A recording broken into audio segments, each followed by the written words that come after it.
Welcome to Knights in Plastic Armor, a podcast about all things LEGO Castle. Grab a shield from your favorite faction and join us as we discuss new set releases, dive into the history of LEGO Castle, and highlight awesome fan builders from around the world. Now here are your hosts, Kenton Lanier and Nate Clark.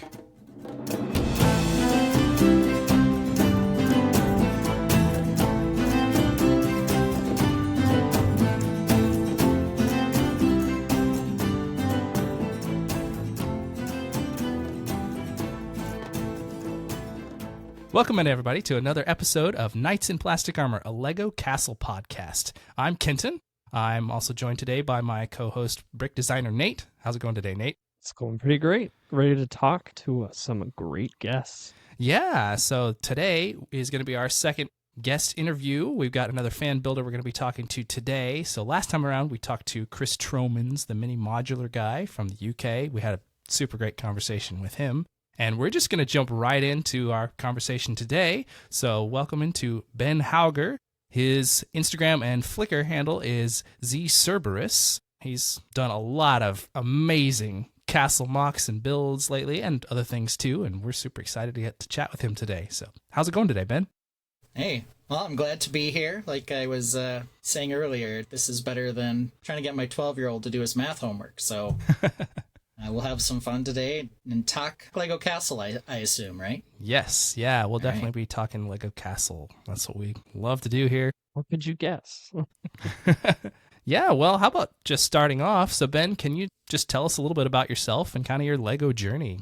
Sure. Yeah, so I started LEGO when I was quite young. I had when I was probably 4 or 5, I started pretty early. And then when I was 6... I had a diagnosis for a hip bone disease called Legg-Perthes, which is when the ball of your hip and the joint don't fit, like the ball's deformed. So because of that, I got to spend a lot of my childhood indoors, and for a while I was even in a body cast. And that was the time that LEGO Pirates came out.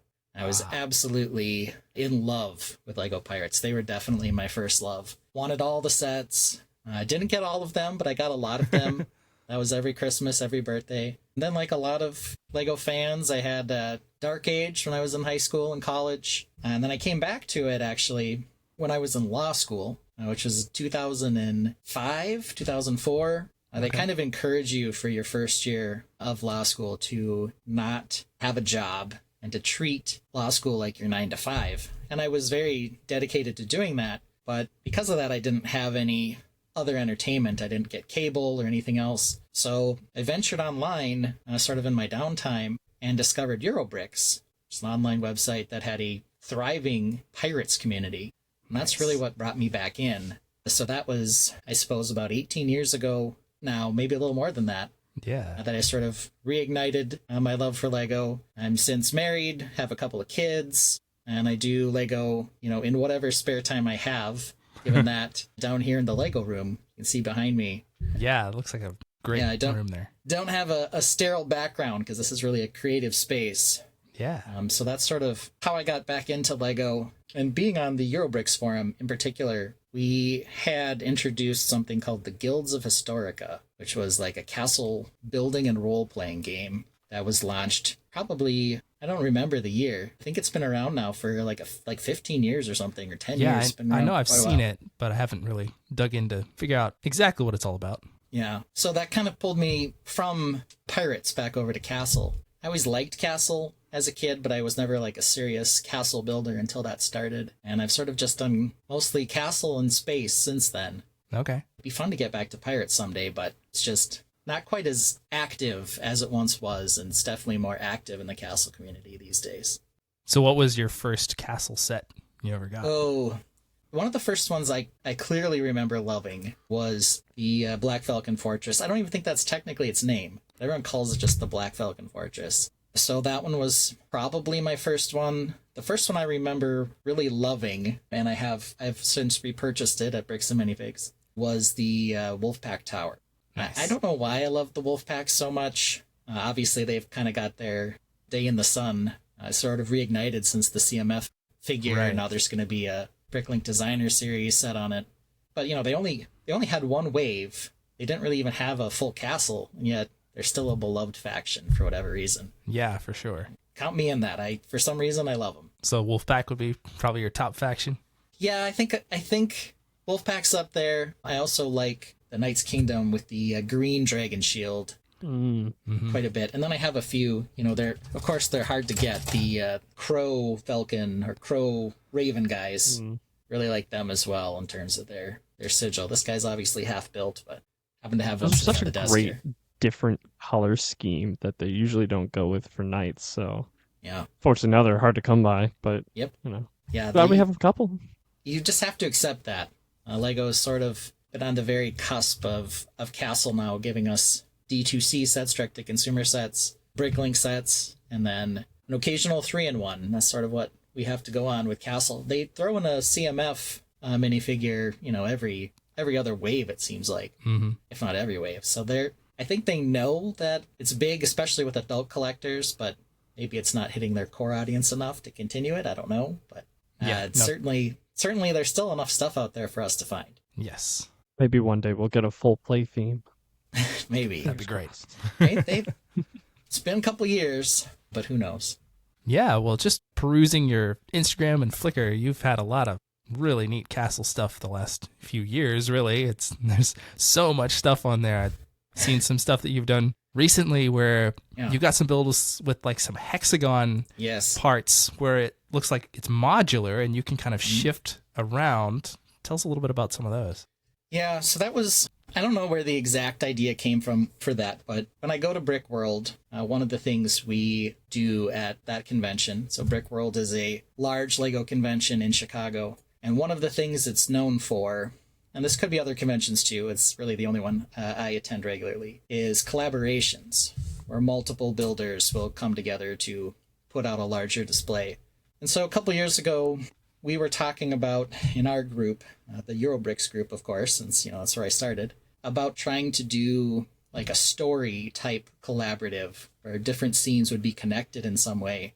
And we didn't really have a good sense of how to connect it, but that sort of made me start thinking about being able to expand a design. And, you can just, I tend to like to put borders around the bottom of a lot of my builds. They used to be very square, rectangular. Occasionally I did a couple round ones, but in order to make them sort of connect or to modulate them, that's a word, modulate, the hexagons seem to be a little bit better of an answer. Shape-wise, they're a little tricky to make to have a nice smooth edge on all six sides. But once you do that, they scale pretty well. And so that's kind of what I've been working on. I have a little triangle to kind of fill in the gaps, and then I have a small hexagon, a medium hexagon, a large hexagon, and then an extra large hexagon. And they all are, multiples of each other. So they can be reconfigured and stacked together to create different scenes. Nice. That sounds pretty cool. Yeah, I think there's a lot you can do with it.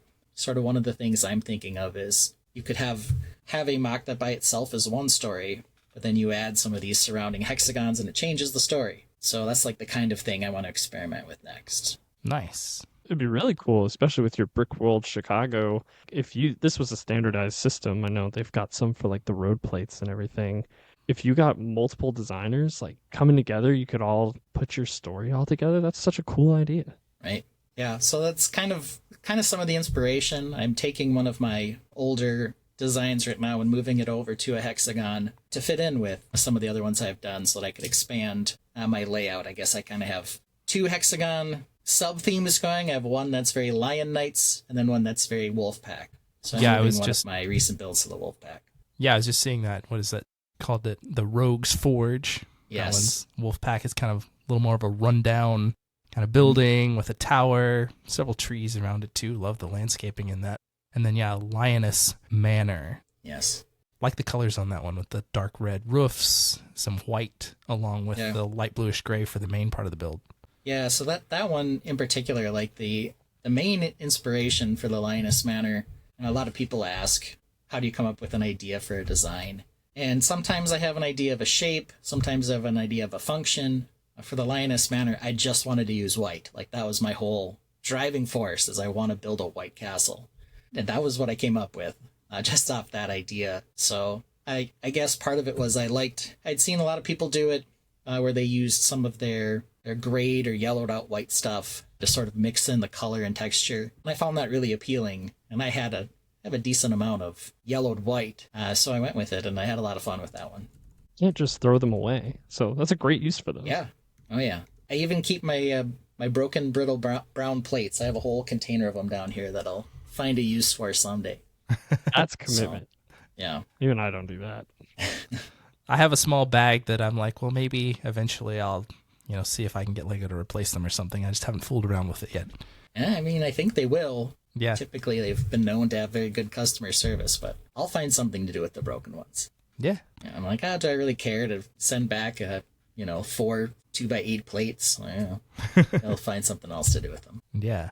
So I see another one of your builds. You did basically like a modern mock version of set 6073. That's pretty cool. I like how you've added the rock base. Yep. And then expanded it, similar shape to the original set, but much more detail and a larger castle there too. Yeah, I've tried to think about revisiting old sets a few times. That one in particular was the first one I got when we finally got a Bricks and Minifigs location near me. So I picked that one up, and one of the first things I noticed looking at is it has a drawbridge, but like the drawbridge doesn't go over anything. It's just a drawbridge, So I was like, well, what would this drawbridge go over? It wasn't a moat. In my case, I have like a bunch of spiny, thorny things over this rocky cavern that I did instead. So like that was kind of the main thrust behind that was, why does this set even have a drawbridge? Well, castles have drawbridges, I guess that's why they did it. So that's sort of where we went with that. And then I built up the rocky base and then the castle. And that one came together pretty quickly. Seems like if I'm replicating or I have a sketch to go off of or a sketch model to go off of, I build far more quickly than when I'm just sort of freeform building. So yeah, that one was pretty fun. I liked using the dark red instead of the red for the gate on that one. I believe the year I did it, that set was 40 years old in the US. So it was kind of a 40th anniversary adventure, I guess. It's a great mock. Kind of circling back to what you were talking about, your rock base. I'm working on a model where I'm trying to learn some rock work techniques. Like, where did you start with that? Is it just repetition, or did you have inspiration from somewhere else? Yeah, I mean, I think what I'm starting to learn, right, and this takes a long time, I think, for anybody to learn, is that the hardest thing to do in Lego is to make something look organic. The architecture part, the buildings, they're a lot easier to do. They tend to be built square. Rocks and trees are not, right? And so that becomes sort of the challenge, trying to build something that's probably rounded and sloped and other things with, square bricks or rectangular bricks. Even the sloped pieces, they end up looking very stacked and stagnant. So that's sort of what I try to always remember when I'm building something that's more of a nature type build. Is there some way to put a hinge on it or put it at an angle so that it looks more natural? So I think that's mostly what I've worked on with rock work and trees, is trying to find some way to break off the Lego grid and build something that looks more organic in that regard by, adding some sort of element to change the direction or the slope of the bricks. It looks great. So hats Thank off to you. Yeah, it's definitely tricky to create some of those curves and different angles when you're starting from a square grid, basically. But fortunately, the Lego portfolio of pieces has expanded so much, so we've got all those different hinges and clips and different angled plates and lots of things. You can get a little more creative with those now than you could have, 20, 30 years ago. Yeah, lots of the mixel joints, another fun piece. Of course, this trade-off for any of that is stability. Right. So, that's one of the other reasons I like having a base underneath these things, is then they're at least easier to pick up. Doesn't mean I don't have a lot of fragile, nonsense going on in my builds too, but makes them easier to transport if I do want to take them somewhere. Just thinking through some of the different castle builds you've done over the last several years, what would you say is one or two of your favorites? Oh, well, let's see here. If I was thinking about what I've done, this year at Brick World, I brought the Lioness Manor. That one has got a good reception. I think I like the color on that one more than any of the other ones I've ever done. And probably the second one, the one I really like, which is done pretty well on Instagram as well, is the Crow's Nest, which is this dark gray castle with lighter gray on the sides. It's 2 hexagons essentially stacked in a snowy field. That one's also on a round base. It's smaller, but I think that one turned out really well. So those are probably the two I've done in the last couple years that I think are some of my favorites. Nice. I almost forgot. There's also one I have that's on a lake. It's still together. I don't recall what I call it. Falcon's Roost, maybe. Falcon something. Okay. Falcon Crest, I don't know. Whatever it is, it's on a lake. And that was sort of the first time I had used a water technique like that. It's a number of translucent plates or transparent plates. We say translucent, and sometimes that triggers people by like, well, you can't exactly see all the way through them. So, they're translucent to me anyway. A couple layers of that stacked to give it more depth, and then there was a nice non-square castle structure on top of it. So that one I have together as well that I like. So how long do you typically leave together some of your builds? It depends on what it is and when I run out of space in the Lego room, quite honestly. One of the problems I have is after I've built something, I need to immortalize it and whatever else, and by taking a picture. And sort of right now, probably what you've noticed, I've produced a bunch of stuff in a very short period of time. Well, a lot of it's a couple years old or a year old, just hasn't had a photograph. So I still have a couple things that need photos, and that's part of the delay, is I keep them together until I can get a good picture of them. And by then I've moved on to something else. I'm like, well, I don't really need the parts. I can just leave it together until I need the parts for something. So I have some that are a few years old. I have a number that I liked in recent years that are already apart. It really just depends really on when I take the pictures and how close it is to me starting a new mock. So usually if I take the pictures and I have something new that I want to work on, it comes apart right away. If I take the pictures and I don't need the pieces, it stays together for years. It's kind of weird, but that's how it goes. Hey, if you got the storage space for it, that's what I would love to have that. Yeah, I mean, I'm running out of the storage space for it. That's the struggle, right? So Aren't we all? Yeah, then you got to pick. You eeny, meeny, miny, moe it and take one of them apart. But hey, at least you got a whole Lego room, it looks like. I do, yeah. So we've got a fourth bedroom in the basement, which has been converted over to the Lego room. It's a decent space. I do have a lot of parts, but, try my best to keep what I need close by, but that's extremely difficult, of course. So just got different bins and containers all over the place down here. How do you sort your bricks? Do you sort by like piece, part type, color?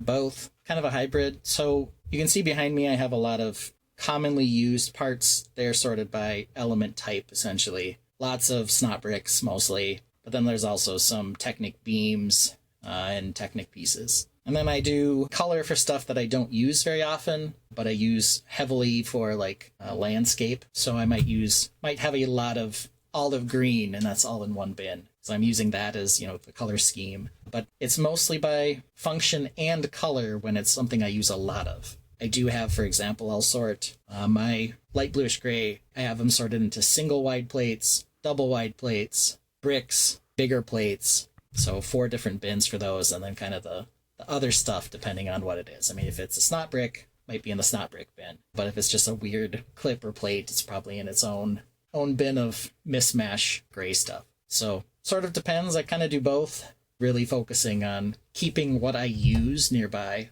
Sort of the colors I don't are collecting dust on the shelves. It's always cool to see like what other fans, like what their mental process is about like, their hierarchy or priorities. I've got a buddy who sorts like completely by color, and I think he's a madman. So.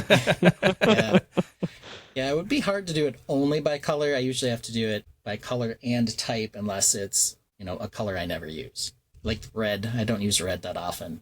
Sorry, red. There's a lot of red in a bin. So I pull out the bricks and the plates for inside filler. So they're in these big bulk. I have a couple of big bulk bins behind me that are just single wide brick and double wide brick and color I don't use.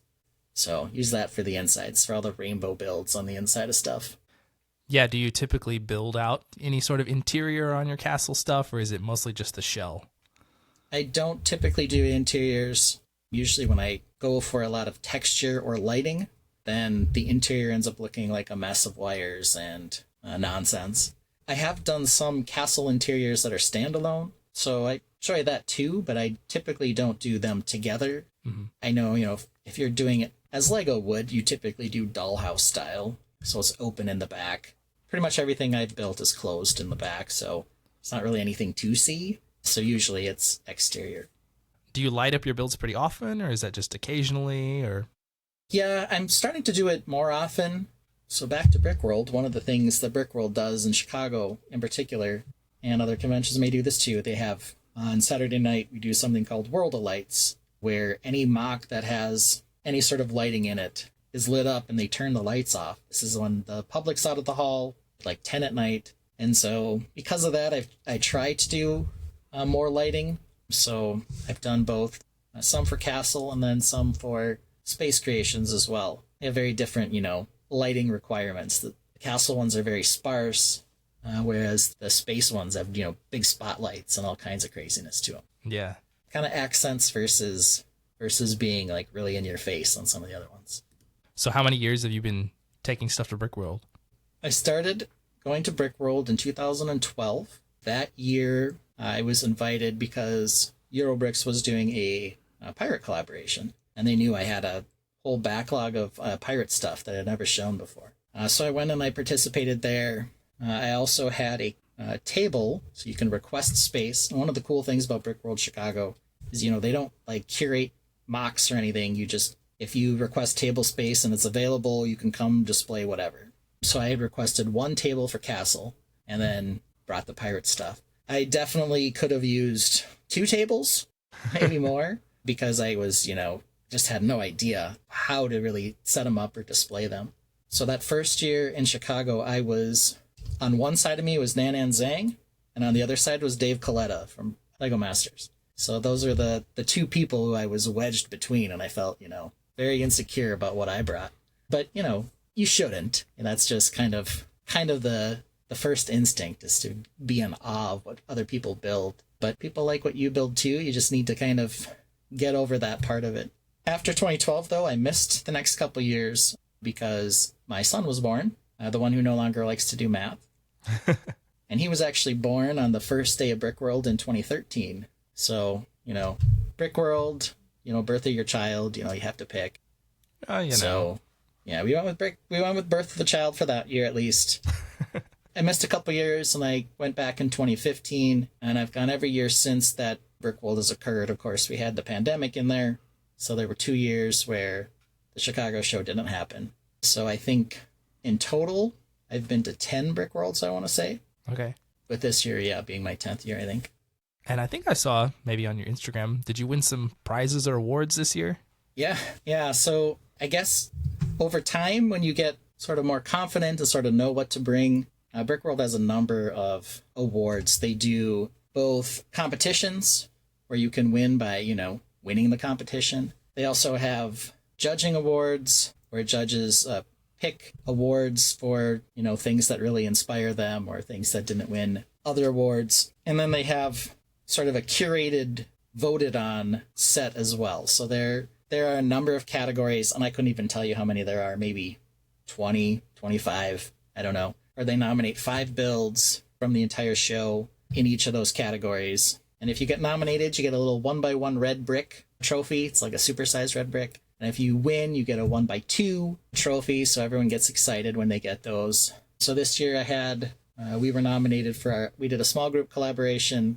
Actually, I think we were technically a medium group collaboration. A medieval building, a creature, which was a dragon. And then every year they do a Brickworld Master, which is an award you can only win once in your entire Brickworld career. They really do it for someone who's shown like a large range of buildings at Brickworld, as well as someone who's community-minded or, promotes community. And they've had a lot of fantastic builders who have won that in the past, and this year was my year.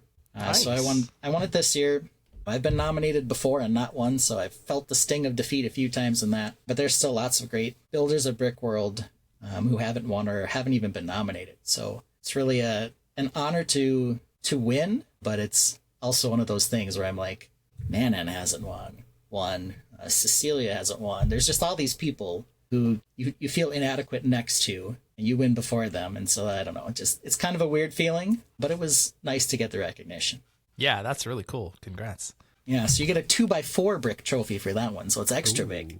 Making me definitely want to come up to Brickworld Chicago sometime soon. Yeah, you can't miss that one. That's the one. Now, you host a YouTube show along with, is it the owner of Brickworld Chicago? Yes, yep. Tell us a little bit about that. Yeah, so the owner of Brickworld is a gentleman named Mark Larson. He bought the company from the original founder right before the pandemic. So he talks about that quite often, that he bought a public events company right before he couldn't do any public events. And we had been friends before that. I met him my very first year at Brickworld in 2012. I knew him a little bit from Eurobricks before that. But then when we were doing sort of virtual events, we had a number of years where we were both there together before he owned the company and we became friends. So when the pandemic hit, we did some virtual events, and he liked the feedback that he got from people who visited my room in the virtual events and said, hey, I feel like we need a better online presence for Brickworld. Would you be interested in hosting this podcast or this live stream? It's not a podcast. Probably can podcast it. I don't know. I don't know how, but I don't want to step on your guys' toes here. So anyway, he said, hey, we'll talk about, what we're building. We'll talk about Lego news, and we'll do some other general shenanigans. And so I said, sure, I was interested. And we've picked up a pretty decent audience over time. And really it's like anything, it takes on a life of its own. We have our own lingo. We have our own set of humor, a bit of humor that we tie to it every week.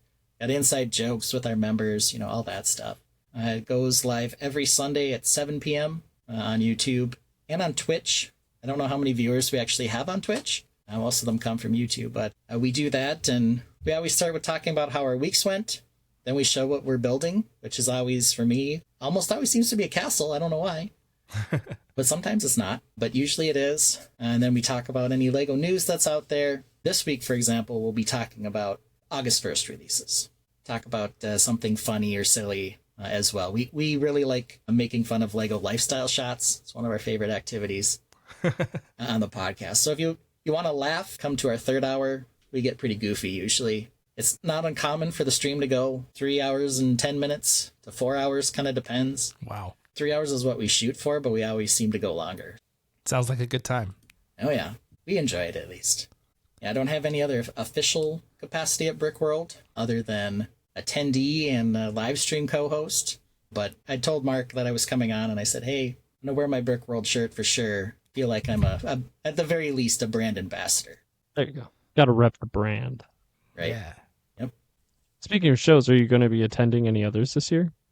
I occasionally get to some of the brick convention shows that come around the Midwest. Brickworld Chicago is sort of the only one I can get to in the Brickworld suite of shows. They also do shows in Indiana and Grand Rapids, Michigan. But those, I tell them anytime I have to go around Lake Michigan to get from where I am in Minnesota out there, it gets to be too long.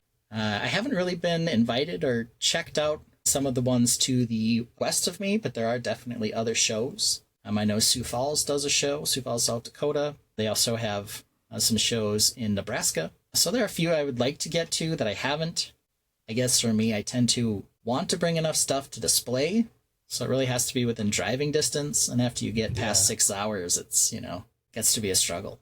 We don't have a major show in Minneapolis, St. Paul area yet. I'd like to get Brickworld to come.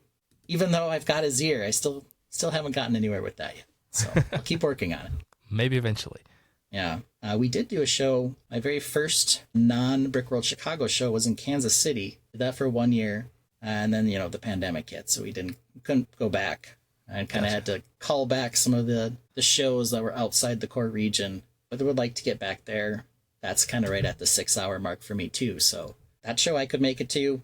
I just have to convince him that we should give it another try sometime. Yeah. I'm originally from Kansas City. I never made it to that one. I think I moved away pretty soon after they started doing the bigger shows there. But yeah, maybe someday I'll get back there for that one, too. Who knows? 'Cause I definitely know several people from Kansas City still. Yeah, I mean, there's a good representation from Kansas City at Brickworld Chicago every year. Nice. So it'd be nice to get back there as well. But Chicago's probably always going to be my home show, even if I had one closer. You've mentioned a little bit about some of your design process of, sometimes you're remaking an old set or working from some other image. Mm-hmm. Do you ever sketch out ideas you have, or you just kind of free build? Or I've never sketched. Well, I shouldn't say never. Rarely sketched anything. It's usually free building, though I have done on top of the set builds. You had mentioned the Rogue's Forge. I actually had built a sketch model for that while I was on vacation. I found a couple of the Knight's Castle, not the Knight's Castle, the 3-in-1 castle, the one before the Horse Knight's Castle that just came out on clearance. So that was a good find. Obviously, they don't go on clearance very often anymore. So I got a couple of those. I didn't have any other bricks, so I kind of built a sketch model of the Rogue's Forge and ended up building the official mock off of that. So that's sort of your own way or my own way of sketching. Right now, like I said, I'm working on moving one of my builds onto the hexagons, so there I have a sketch as well to work off of in the form of the old mock. So I guess that's as close as I do to planning out. Like I said, usually I have an idea for a shape or a function, and I just sort of go from there. Probably not the most efficient way to do it, but... Do you ever build anything digitally? I did build pirates digitally when I first got back into it, way back in 2006 or 7. At the time, the best program to use was LCAD. I don't even think that's around anymore. And of course, now it's the Bricklink Studio and the Lego Designer one. What's that one even called? What's the Lego one? I think they dropped that one eventually. Yeah, there was Lego Digital Designer for a while. Okay. It's probably just Studio now since it's all one company. That's true. Studio and LCAD are very similar. I have done some work in that, but usually it's only to like replicate something I built for a collaborative to show people. I don't do it beforehand. So I never plan with digital, but I occasionally reproduce with digital. Yeah, I guess in 2006 when I didn't have my bricks and I was trying to design some pirate stuff, I did some designing in LCAD. But if I have bricks on hand, I much prefer building that way. Completely understand. Yeah, I'm definitely more of a hands-on bricks builder too. I've just started dabbling in Studio some, but I know Nate's pretty proficient at the digital stuff. Not a necessity. Yeah, I mean, that could be part of it, right? Is for me, right, I was creating some circular bases for a standard, so I needed to produce them digitally so that they could be reproduced or looked at. I probably should do the same thing for the hexagons, but I haven't yet. So, that'll come down, but probably wouldn't build like a full castle in digital. Just really not my thing. I've got lots of bricks, I might as well use them. Exactly. So anything new you've got coming up that you're working on right now? You already working for Brickworld next year? Or? Yeah. So I don't know if it's always this way for Brickworld Masters, but like 4 or 5 people invited me to different collaborations this year. So I'm doing a few of those. I'm doing one that's a sci-fi one, and then we're doing 2 castle or castle adjacent ones. I can't really talk about those. They're very hush-hush. But I'm working on getting the ideas for those. And then currently, like I said, I'm transferring a build over to the hexagons. The other thing that I want to do is sort of a marriage of castle and pirate. I started working on the hull for a medieval ship. So that will be probably my next big project after I get the Wolf in the Woods transferred onto the hexagon. It's the name of the mock. You can find it out there on my Flickr or Instagram. Nice. You going to use Very more cool. of a classic faction on your ship, or are you going to try some of the new Kraken warriors?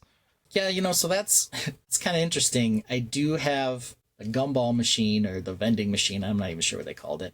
I do have that set. I haven't opened it. I did buy 1 Griffin Knight, but yeah, the Krakens would be fun, but I think I know a friend of mine who's going to be doing the Krakens, so I might have to do Griffin Knights. I do have the sail from the Harry Potter cog ship, the Triwizard Arrival set or whatever. I do have that sail, so I'd like to use that, and that's, I think, a 2-headed eagle, so maybe could be Black Falcons, who knows. You mentioned the collaborations. I don't know anything about that. Yeah. And especially the ones that are more secretive. Are those like actually Lego? Is you're collaborating with actual Lego brand? Nope, those are just between each other. For Eurobricks, for example, we end up with how many people are in our collaborations? Usually about 20, maybe a little shy of 20. We're all building a single theme or idea. Sometimes it's even a single structure. They don't tend to make it onto my Instagram, but they are out there. So there are a number of large builds that we've done. The Eurobricks group has been very successful in their various collaboration ideas. But the one we did, we didn't really do a major one this year for Brickworld. The one we did the year before is we built a dollhouse that was a murder mystery in a Scala scale, the Scala mini Barbie dolls. So it was the Scala murder mystery mansion.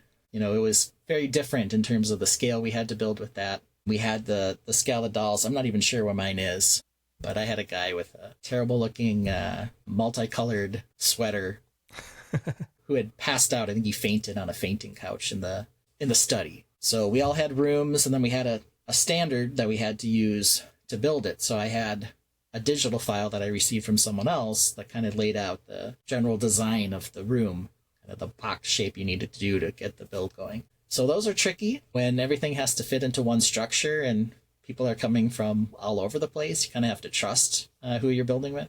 There was another build we did, probably the first one that got Eurobricks sort of noticed for Brickworld collaborations. So we had one where it was snails with castles on top of them that were in a race. So it was kind of a very odd idea. But in that one, your castle could be anything you wanted. All the snails were similar in size, but you could change the color. We didn't really have to, build on top of each other's stuff. So, there's lots of different ways to do it. That sounds super creative. Yeah, this particular one that we're going to do this year, they aren't going to be connected to each other, but we definitely need all of them there to complete the vision. So we'll see how it goes. We're really excited about it. The year before the Scala Murder Mansion, we built a 14-foot long boat that was black. It was Day of the Dead themed. Well, actually, it was not necessarily just Day of the Dead. It was sort of celebrating the various cultures that kind of think of being carried away on a ship beyond the grave. So we had a bunch of flowers on the side of it and some candied skulls, and there was a Viking Valkyrie on the front and all kinds of craziness on it. Absolutely massive. Looked great at World of Lights. That one did not win an award because of a collaboration known as New Hashima, which has been making the rounds, which is like a giant cyber city that was produced that year. And that was one of the craziest things to see at a convention. Even a 14-foot long boat didn't win a big award that year because somebody went bigger. So Yeah. It's kind of the things you find at Chicago. That's incredible. Well, we'll look forward to seeing whatever collaborations you guys come up with by next year. I'm sure it'll at least be on social media at some point, Probably. Maybe. Oh, yeah. Who knows? We'll make it up to Brickworld sometime.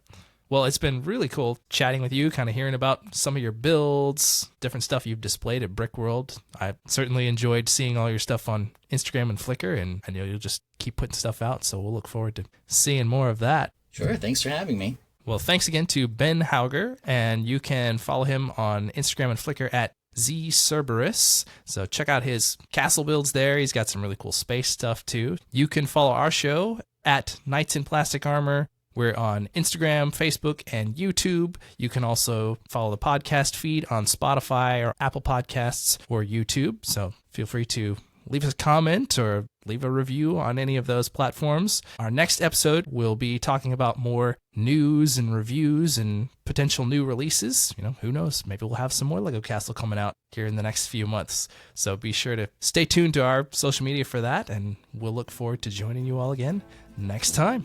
Thanks so much, Ben. Always great to meet another fan designer. Thanks for listening to Knights in Plastic Armor. If you like what you've heard, please subscribe wherever you get your podcasts. You can also follow us on Instagram, Facebook, and YouTube at Knights in Plastic Armor.